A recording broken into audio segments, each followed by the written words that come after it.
Through the talk or discussion which Christian had with Hopeful, he was able to stop himself from committing suicide. Hopeful was able to encourage him. Well, towards evening, the giant goes down into the dungeon again to see if his prisoners had taken his counsel. But when he came there, he found them alive. And truly alive was all, for now, what for want of bread and water, and by reason of the wounds or beatings which they received when he beat them, they could do little but breathe. But, I say, he found them alive, at which he fell into a grievous rage. That means he became very angry. He was furious.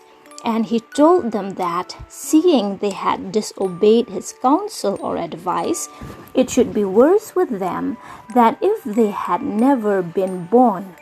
At this they trembled greatly, and I think that Christian fell into a swoon, or Christian fainted.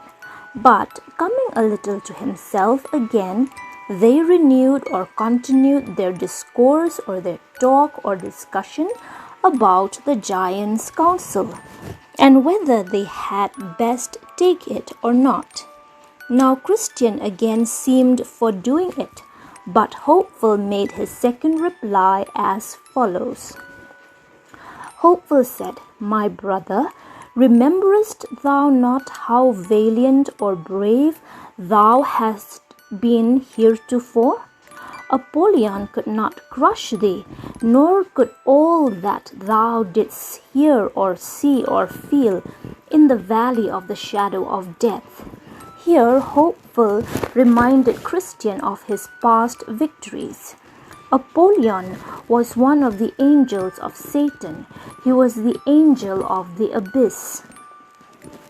Christian had to fight with Apollyon in the past, and he was victorious. Christian had also traveled in the valley of the shadow of death, a very fearsome dark place, but he had been able to pass through it successfully.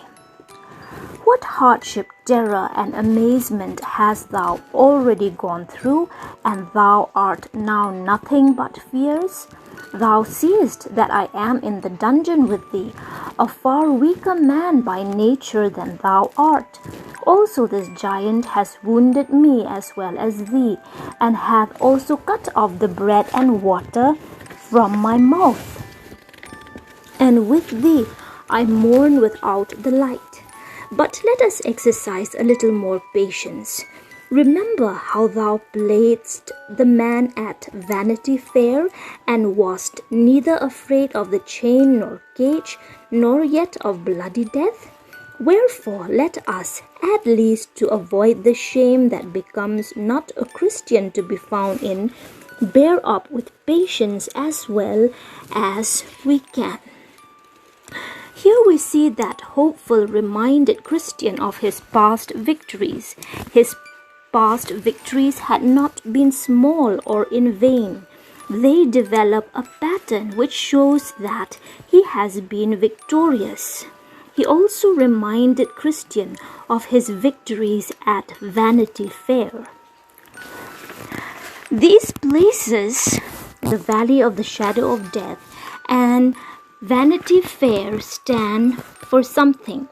The Valley of the Shadow of Death stands for a very difficult time when one is sad, or one is sick, or one is having some severe problems that they feel that they are near the shadow of death. Vanity Fair was the name of a city. It was the city of vanity, where the people worshipped Beelzebub, or the devil. Christian had been victorious there also. So Hopeful reminded him of those victories and encouraged him to not give